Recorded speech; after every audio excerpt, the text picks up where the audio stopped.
Nona teruskan siarannya dengan segmen Dapur Nona. Terima kasih kepada puan-puan yang telah mencuba resepi kami. Tidak dinafikan kami telah menerima banyak respon yang positif. Dan sekarang sudah bersedia untuk mencuba satu lagi resepi baru? Jom kita pelajari bersama.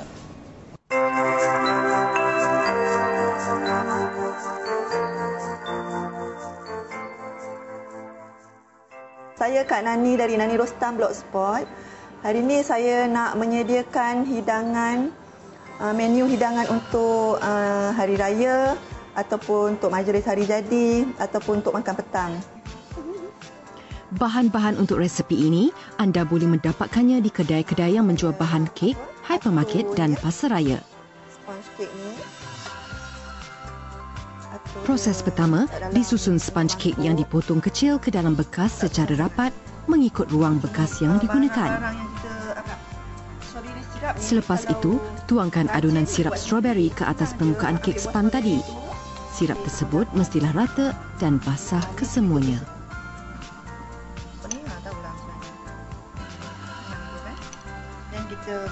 Krim custard ini perlu dimasak bersama tepung jagung, gula dan susu segar. Kemudian barulah adunan ini diletakkan bagi mendapatkan lapisan kedua. Taburkan buah peach yang telah dipotong kecil seperti dadu. Okey, dah selesai lapisan ketiga tadi yang dah kita sejukkan. Okey, sekarang saya nak masukkan pula konnyaku jelly. Untuk lapisan ketiga, masukkan konnyaku jelly dan sama juga rata serta basahkan pada kesemua permukaannya. Saya sediakan whipping cream ni. Whipping cream yang non-dairy lah, senang sikit dia nak naik. Kadang-kadang kalau kita beli whipping cream yang dairy tu, dia susah sikit nak naik. So, nak senang kan kita beli yang non-dairy punya. Lepas tu, pukul dia sampai kembang.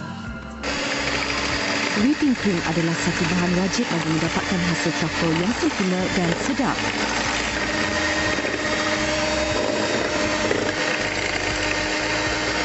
Saya dah pukul dalam masa 10 minit sampai dia kembang. Setelah kembang, saya akan masukkan dia ke dalam trifle untuk lapisan yang paling atas lah. Setelah jelly semua dah keras, dah elok, dah sejuk, dan saya akan masukkan whipping cream yang saya dah pukul tadi. Selepas whipping cream diratakan, susunkan buah-buahan yang telah dipotong seperti strawberry, anggur dan buah peach ke atas whipping cream tadi. Selain itu, buah-buahan ini boleh digantikan dengan buah-buahan lain mengikut pilihan dan selera masing-masing. Kemudian, hiaskan dengan kacang macadamia yang diselang-selikan dengan buah pilihan tadi.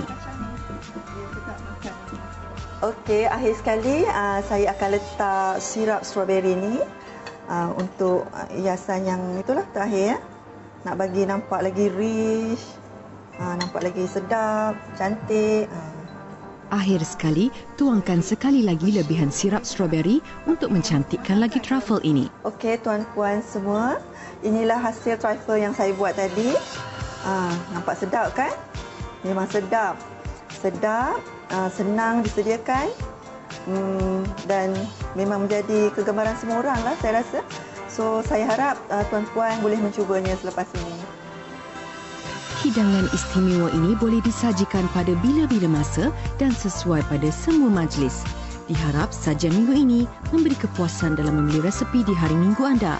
Selamat mencuba!